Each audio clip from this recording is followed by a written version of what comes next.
Okay, so Charles, tell us about why you're here. Why'd you spend your day off coming here today?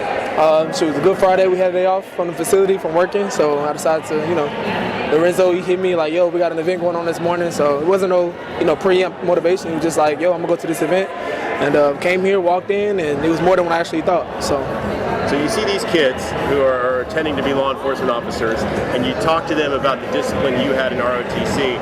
Not the same as you said, but do you see something good here coming from these kids? This program molding these kids the right way? Oh, no doubt. I mean, them little small details of, yes sir, no sir, yes ma'am, no ma'am, they're being lost in society, right? They're being lost throughout generations, and I feel like them little small details are what keep a soul humble. You know what I mean? It keeps you real humble, keeps you disciplined, and it reminds you that you're not bigger than anyone else, right? That you're a servant at the end of the day, and you're not to be served all the time. So that's one fact of life I think is really starting to be lost, and things like this, programs like this that Miami has teamed up with, it doesn't go a long way paying it forward.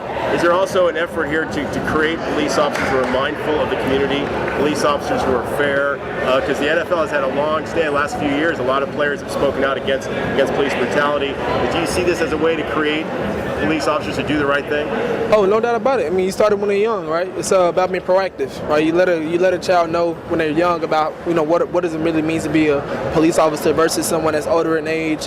Probably already have like a hardened heart. You know what I mean? Probably already have like preempt, sensitivity to like society or versus certain race class, whatever.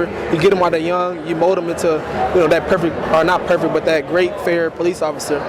It's nothing better than to start a child when they're young. It's nothing better than that. It's harder to change somebody's heart when they're older, and they have the motives behind why they want to do something. You can't truly get to the basis of why they want to become a police officer. So starting when they're young is always great, in my opinion. What do you think is the most important thing that you need to invest into these kids to make it so that you said that it was being lost? How do you reinstill it back into society? I mean, it's through parents. It's also through not parents. Anyone that's not a parent. And that's why it takes a village to raise a child.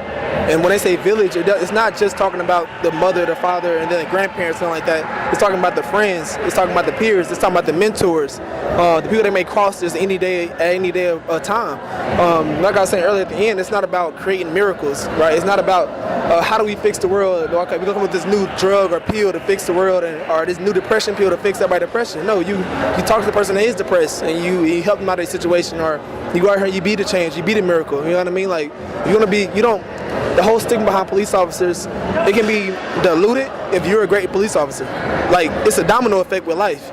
That's how life started. It started with one, and then became all of us. It's the only way you can get back to the other way, get back to the root. It's to start with one. So it's power of one.